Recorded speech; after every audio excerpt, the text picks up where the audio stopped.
Hello, everyone. Welcome back to Soft Power Project. When you're listening to this episode, I am in New York. Well, depending on when you listen to this episode, but when it's published, I am in New York in preparation for my first event, Soft Power Summit. And you know what? While I am prepping for the event, I'm packing now, I'm thinking about all these different things and I'm getting anxious and I get fears and I have just thoughts or excitement for the event. I started to really reflect on how do I even get here? And just all these years of me trying to discover what I want, who I am, what is it that I actually wanted to leave in this world.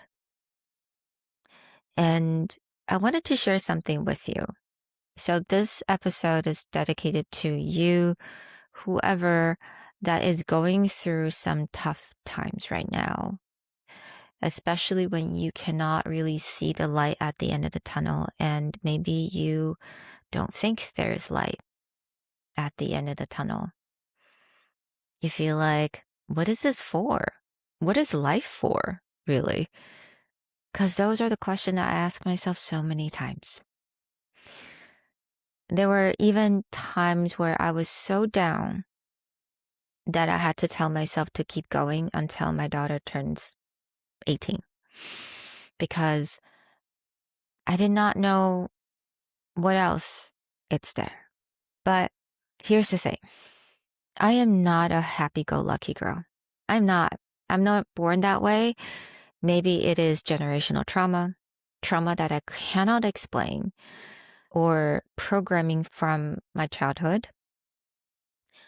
The truth is that I am born as a very sensitive and slightly sad person. That's just who I am. I'm not a let's look on the bright side, that kind of thing. I feel like being positive requires mental work and requires discipline and reminder. So that is actually the nature of who I am. And, I spent my half of my life trying to fulfill the dreams and hopes and requirement of others and trying to hold peace for everyone else. Try not to disappoint anyone so that I don't cause more sadness in my life. But 7 years ago, 8 years ago, I started on this journey of rediscovering who I am, restarting my life. There were pivots after pivots in career, in personal life.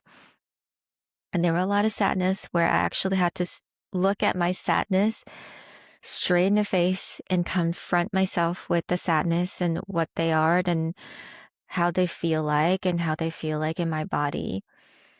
And bit by bit, I get to understand myself a little bit more. But honestly, though, these 7 years have given me so much. Without that 7 years, I wouldn't be here. I wouldn't have the drive, the desire, motivation, or even desperation to even start my life or give my life a purpose and a meaning.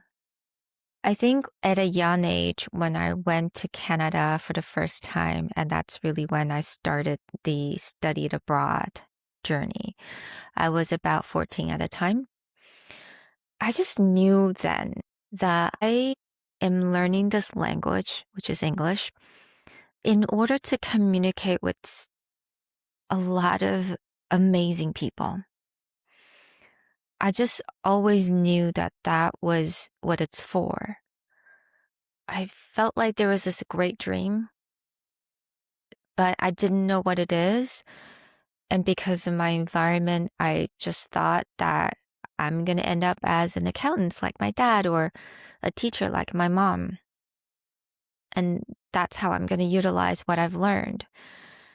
And that was it. Not that those are not great careers, trust me, they're very, very difficult. But I just I've always knew that there were something I wanted to do, something unconventional. But in my family, what I've known anyway was very conventional, right? Very safe. You have to have a steady job, steady route, a path that you can already see, and that's it.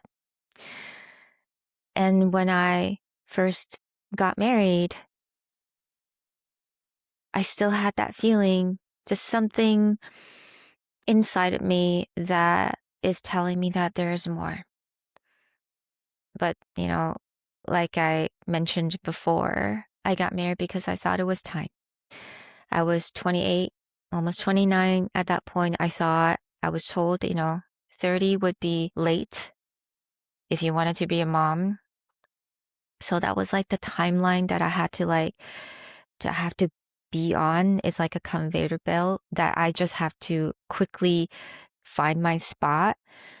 And yeah, that was kind of why I got married.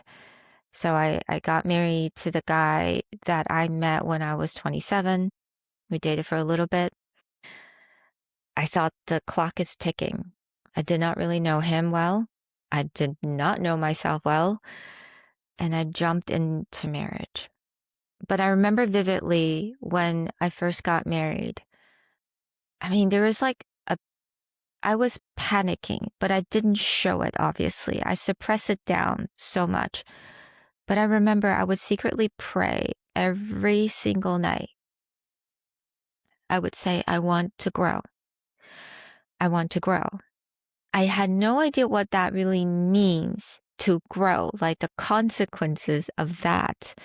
All I knew was that there is something more out there. I meant to be bigger or expansive. So I kept having that prayers every night. And then towards the end of that marriage, I pray something has to change. Something has to change. And the universe was listening. So when I was 35, 36, my world changed. I got divorced. I started my career as an entrepreneur, and everything changed. I had needed to go through a custody battle for years, and I'm still going through that.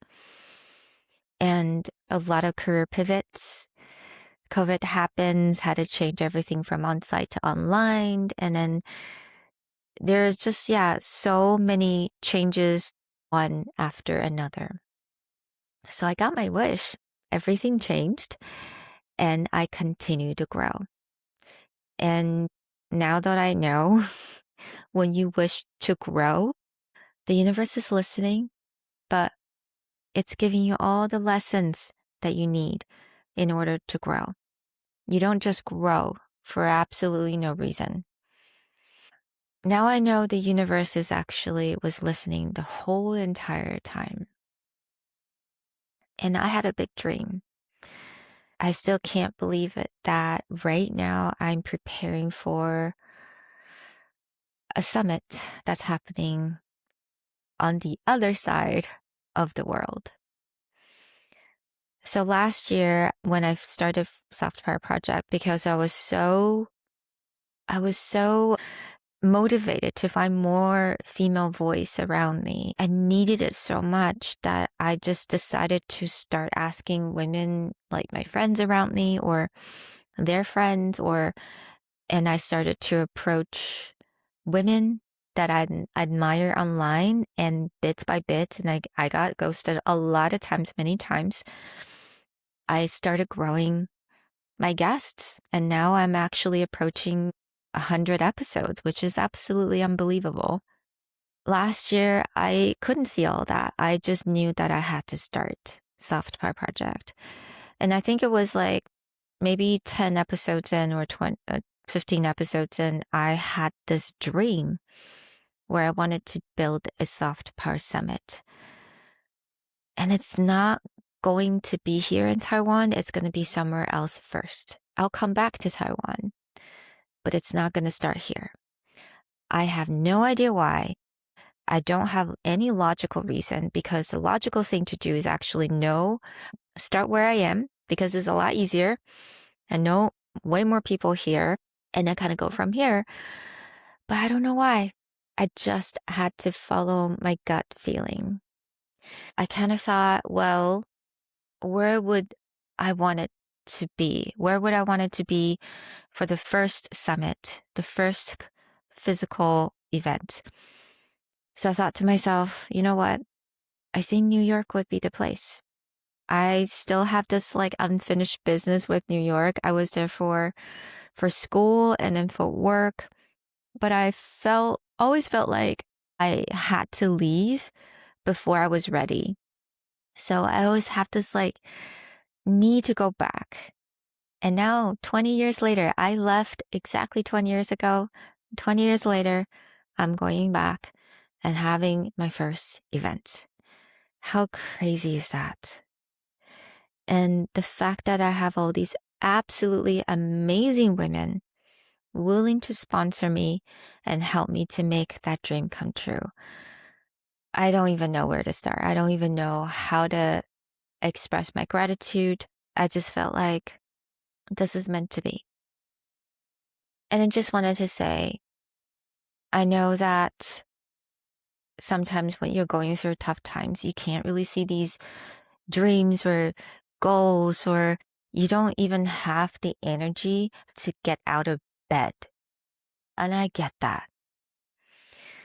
But I just need you to trust me that the universe is listening, and whatever the dreams, wants, and needs that you put out there, it's going to happen step by step. And the bigger dreams you have, maybe it's going to take a little bit longer because you need more prep time. And I know a lot of you who are listening, you have big dreams, you have big goals. And trust me, patience is one of the lessons we all have to learn. But we all need that time to accumulate what we need in order to hold the big dreams. Is my life perfect right now? Absolutely not. But in a way, it is perfect in a way because I get to learn all the lessons I need. So that's for me to figure it out. But I just wanted to say, this is not the end. There's going to be so much more. All I am encouraging you is to have small dreams at a time, baby steps, just getting yourself out of bed, going outside for a walk, have a nice coffee, give yourself 5 minutes. It's okay that you cannot commit to a full self-care routine or journaling or meditation. It's okay. Just take 5 minutes, some breath work sessions. That's all you need. One step at a time, bits by bits. And it's totally fine that you're not a positive person. You can't seem to be, manifest in a way that all these manifestation gurus are telling you to. Don't force anything. It's okay. You're who you are. You are here. You're exactly where you're supposed to be. I know sometimes it's hard to believe that. And I also find it really hard to believe that before, but I am exactly where I'm supposed to be. And that's all there is. And I'm going to report back how the summit is going to be. I know it's going to be great because I'm going to be surrounded by amazing people, and that's all that matters. So follow me on my journey on my Instagram. I'm going to be documenting my story there as much as I can. And thank you so much for being here. You are part of my dreams, my big, big dreams, my expansive dreams. So thank you. And I'll talk to you next time. Bye.